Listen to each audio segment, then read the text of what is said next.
Hello, everybody. People on the stream. I'm your boy, Tom C., and that's D. Marx, and it's time for mini episode 2 of Come On, Just Try It.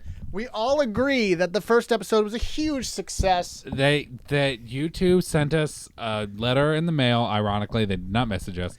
Sent us a letter in the mail. They said, Tom C. and D. Marx, congratulations. You made the most successful 5 seconds of YouTube. Correct. And that was when Tom C.'s dick fell out. And on camera. And everyone was really into it. So here's what happened, all right? And then a huge drop off after that. We got 3 envelopes in the mail, boxes, packages.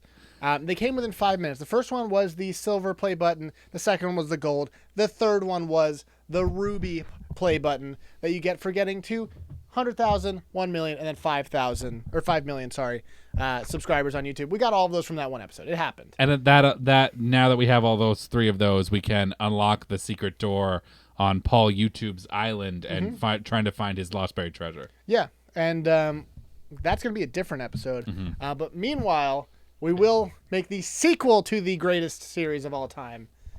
Come on, just try it. It's funny that In the Meantime by Space Hog will actually be the album now. It could be. That album is actually called Resident Alien. There's no way there's any other good songs on that album. There's no way anyone knew that. So the other day, even Space Hog forgot what that album was. No, Space called. Hog's like, what? So What'd you do? The other day I tried out Amazon Prime's music app. Right? It's terrible. Hold on. So it's like, do you want to pay $10 to unlock 10 million more songs? I'm like, are there 10 million more alternative songs from the 90s on this playlist? Because I don't understand. What am I missing? Like, are you going to have another song by Sponge that I missed? No. How many more Toad the Wet Sprockets do you have in there? How many more Toadies is there? What are you talking about? You know, it's just like whatever. Oh, did 4 Non-Blondes have another song? Jump Part 2. What is it called? What's Going On Part 2? Yeah, sorry. Anyway. ¿Cómo te llamas? Dos. Esta hora es personal. Es personal. So we are going to do another episode. In 2 weeks, we will be reviewing albums. Maybe a little longer than 2 weeks. Maybe a little longer. You know, it's going to be busy. We're busy men. We both have full-time jobs. You work a lot, by the way. I didn't even know it. You work more than me. Yeah, I work a lot. Isn't that crazy? So we don't have time for your shit. Fuck off. So we're not going to waste time with this episode. What are we going to make each other listen to is the question. All right. Did you go first last time? I'm going to go first this time. That's fine. I think you went first last time, but that's fine. I don't care. So I'm going to give you another album. It's not going to be a movie or a fucking book or some shit. No, I'm going to give you an album, too. If you give me a fucking book, I am not reading it. That'd be hard. First of all, it depends on how long it is. 2 weeks might not be enough time. That's true. Last week, I can't read fucking a book in 2 weeks. Last week, I challenged you with Death Grips, The Money Store. Death Store, The Money Grips. Really, I forgot what I said. A real fucking wanger. A hard to listen to album, hard to absorb, way outside your wheelhouse. A great first selection from me. This time, I'm going to give you something that I don't have any doubts you're going to love. Okay. All right? Because, it's time to take this week easy. But that doesn't mean you can't absorb this shit. Yeah, absolutely. And so I'm going to give you a side mission should you choose to accept it, but you won't. The album I'm giving you is Van Halen's 1984. The classic. No, for real? It is probably the most classic Van Halen album. Yeah, well, is that their first one? No. Okay. So here's the deal about Van Halen, all right? The cat's on my keyboard. Van Halen is a band that, for some reason, I decided to download a discography of one day, and then I listened to the first 6 albums in a row, because every album, every single song is unbelievably good. It goes into last week's theme of albums that are dangerous, albums that are unpredictable, albums that are just terrific stuff. And it's a rock album. There's no fucking mystery to it. But I think you've experienced me enjoying Van Halen in a way that perhaps you've only been able to kind of enjoy. And I think once you kind of digest this album, you get pure ecstasy from Van Halen. Van Halen's unbelievable. Yeah, you love Van Halen. You Van love Halen, David Lee Roth, Van Halen. This is the other band isn't Van Halen. That's not their band. The way that Van Halen is not something that you'll have to digest like a David Bowie or a Death Grips. It's still relevant today. It's still just as good. It is still now. It is still the best group of rock albums that have ever been created. 1984 I picked because I wanted to give you almost no homework. Let me tell you some of the track listing here. It's before the holiday. No homework. No homework. First track, 1984, instrumental. Who cares? Second track, Jump. You might have heard of it. Third track, Panama. You might have heard of it. Fourth track, Top Jimmy. Great album. Great song. You've actually heard a little bit of it and you don't know about it. Fifth track, Drop Dead Legs. Excellent song. 6, you might have heard of it. Hot for Teacher. 7, I'll Wait. You might have heard of it. 8, Girls Gone Bad. 9, House of Pain. All right? Only 9 tracks. This is no work. Fucking Death Grips was like 35 tracks. All right? And you can basically skip 9 of them. It's a great album. And here's your homework, should you choose to accept it. That is a terrific album. Listen to the first or the second album if you are feeling it, which would be just Van Halen, all right? If you're in a Van Halen mood, I would say go directly to the first one. And here's why. You don't have to do this, but if you want to. Yeah. Just to try to get an idea of what they just hopped out the gate with, all right? Maybe I should give you this instead. This is 1978, only whatever years after whatever. And you're starting with fucking Running with the Devil, Eruption, You Really Got Me, Ain't Talking About Love. Actually, you should fucking do the first album. I mean, that's fine. I'm much less familiar with this one, so it would make a little more sense. Do the first album instead. Do it! So if you want to, listen to 1984, which is probably my favorite one. How about that? Okay. But Van Halen's first album is what I'm going to tell you to do. Because I want you to put that directly into context with whatever else there was. Who else was around in 1978? 1978? Yeah. Zeppelin's still around. Mm-hmm.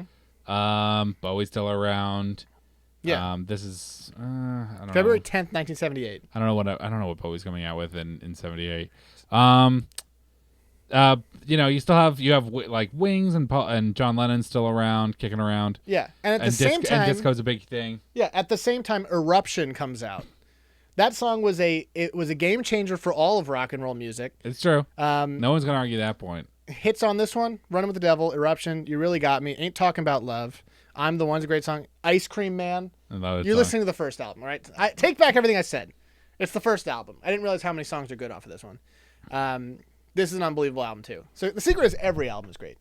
But the first album is what you should listen to, because I want to re-listen to that, too. Hot for Teacher is secretly a creepy song. Yeah, maybe.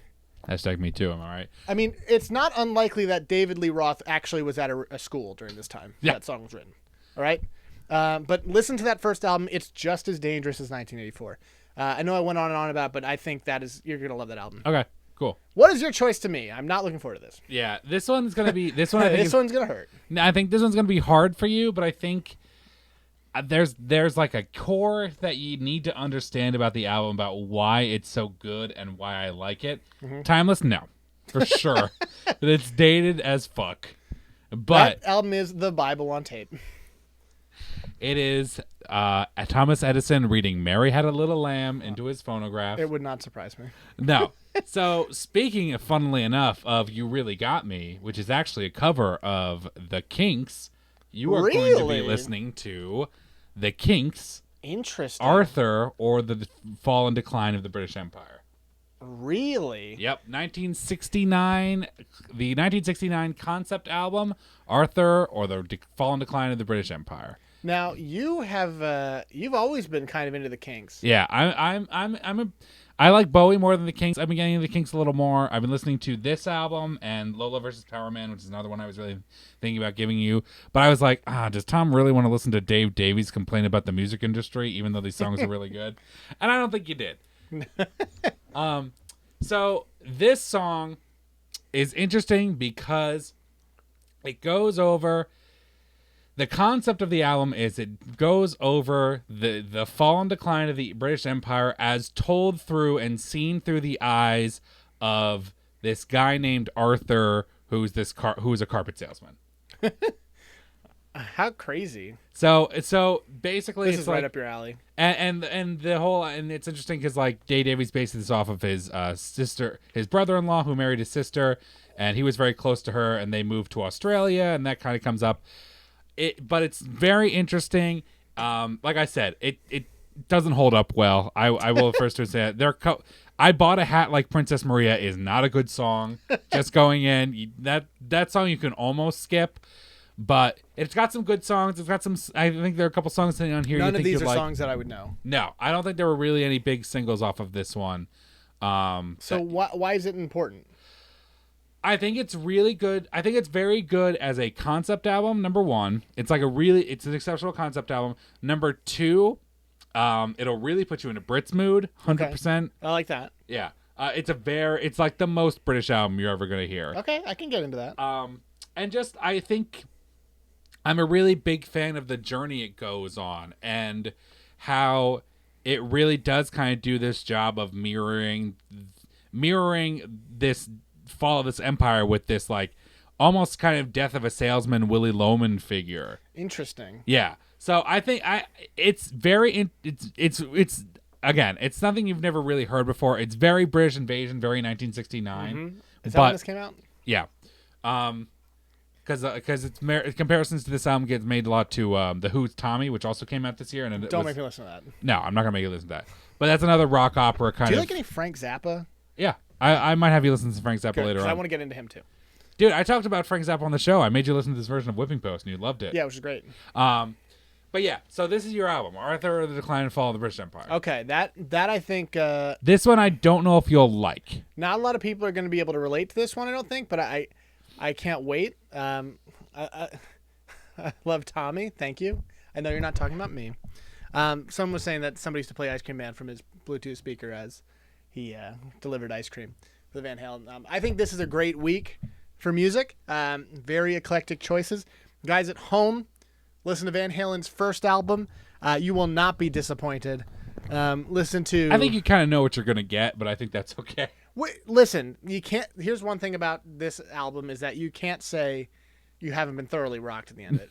Because that's what I want you to kind of think of. I mean, we're going to go into it, and we're going to go on and on, but... No, it's a thing of, like, also putting yourself in the mindset of, like, what this would have been in 1978. Which is the most amazing part of it. Yeah. Because you're going to be listening and be like, all right, what other fucking rock shit was out? It's before any speed metal. This is the same time Earth, Wind, and Fire are doing their thing.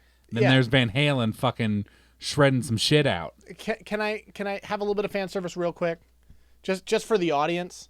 Listen, I can't wait to listen to your album. I'm sure I'm going to enjoy just a new experience. But if you guys are not at home familiar with Van Halen,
music is this like? British Invasion, 1969. Okay, so it's going to be like the Monkees almost. That's not unfair. Some Okay. of the songs are going to be kind of up that alley. The good news is it's probably a short album. 49 minutes? Shit. It's on the long side, but like I said, some of them are better than the others. I if you suggest it, I'm going to listen to it with open eyes. Clear Like I eyes, said, can't lose. She bought a hat like Princess Marina is not a good song. Why is that? Why do you say that? I don't know. It just feels like a wank. Well, because it comes right after fucking Mr. Churchill Says, which I really love. Right. But whatever. Yeah, I can't wait. What the? I can't wait for you to listen to all this album. I can't wait to listen to yours. Honestly, you did me well with the other one. And like I said, going in, you won't like this one as much as you like Ziggy Stardust. No. But I just want to give you an idea of like, what else is out there. And this is the perfect show for it, because otherwise I wouldn't listen to it. We'll see you on the next episode whenever this comes out. Yeah, we'll put the date up and everything, and you'll be on top of it. See you guys.